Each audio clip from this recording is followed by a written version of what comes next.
Hi everyone, I'm Bram. Some of you might know me from Twitter or YouTube as Bram's Designs, or Instagram and Tumblr as Brambles Crossing. And I actually just started doing a Twitch stream under Brambles Crossing as well, which is actually how I came up with the idea for this video. So thank you for watching. Hopefully this will be interesting.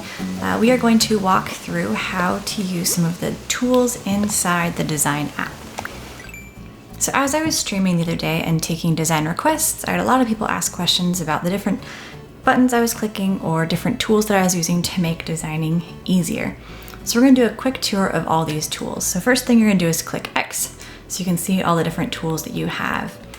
So really quickly, I'm just going to click through them. You've got palette, color, pen, line, rectangle, circle, some stamp shapes, fill shape, fill all, drag design, mirror mode, and swap and copy.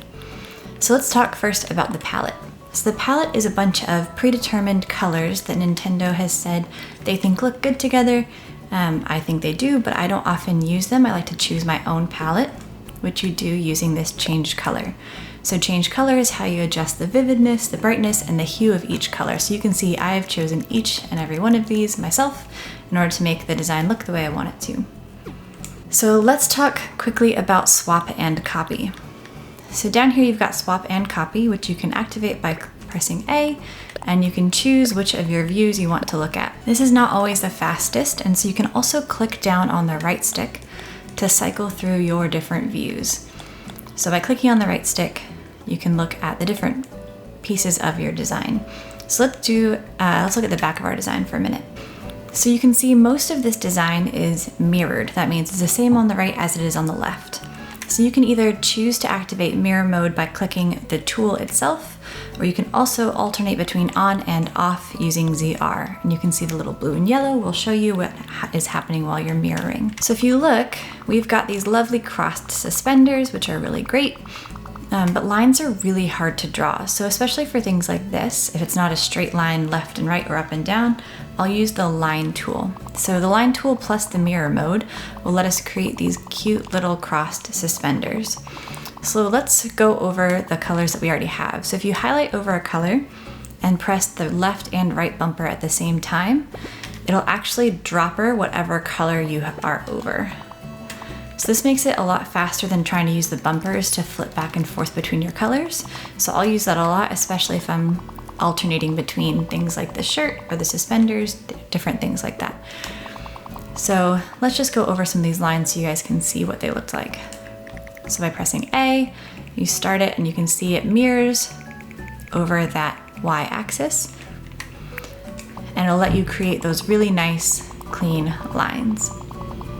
All right, next thing I want to look at is the sleeve. So I'm going to use the right stick by clicking down and go over to the sleeve. So you can see I have created a cute little design. I'm going to turn mirror mode off for a second. I created this cute little flower design and leaf. But when you look at my design on the model, you can't see all of it.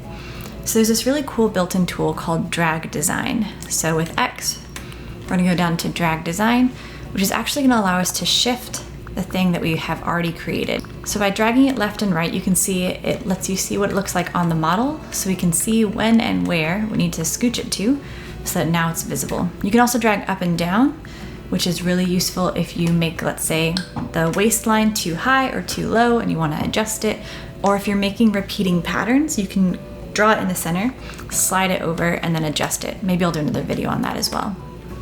So I'm going to scooch this until we can see the leaf on the sleeve clearly. So let's now take this design and put it on the other sleeve as well. So we're going to use swap and copy again, but this time once you open it, if you press Y on your design, so on this sleeve if we press Y, it'll give us these options, and we can either swap it so that the sleeves swap places and now it's on the other sleeve. Let's say if you accidentally start designing on the back instead of the front, and then you can copy or you can flip and copy. So copy is going to take the exact same one, and I'll show you. We're going to take the exact same design and paste it onto the sleeve, which when you look at it, now that cute little flower is on the back, which is not what we want. So instead, if we take it and we flip and copy, it will essentially mirror it to the other side so that we get the design where we can see it. So those are the basic tools that I use. A couple other small things. You can change the size of your pen by pressing Y when you're over the tool. You can also change the size of the stamps. They'll give you different versions. The difference between fill and fill all. Fill will fill like you fill in a shape, and fill all will fill the entire canvas. Oh, and then the last one that you can see me using right here is undo. Undo, you press the minus button on your Joy-Con. I use that one a lot to undo silly little mistakes. That's basically it. Those are all the different tools that we have. It's way more than we had in New Leaf, which is really great. There's a couple things that I wish we could do. I wish we could mirror top and bottom. But other than that, there's some really great additions. So hopefully this video is helpful. I will post the pixels for this design if you want to make it yourself. Thank you so much for watching and tuning in, and hopefully see you again. Oh, I have to do all the YouTube things, so if this video is helpful, make sure that you comment, subscribe, like, all those things, and leave your ideas for another tutorial or other things you'd like to see in the comments. Thank you guys so much for coming and listening and watching, and I'll talk to you again soon. Bye.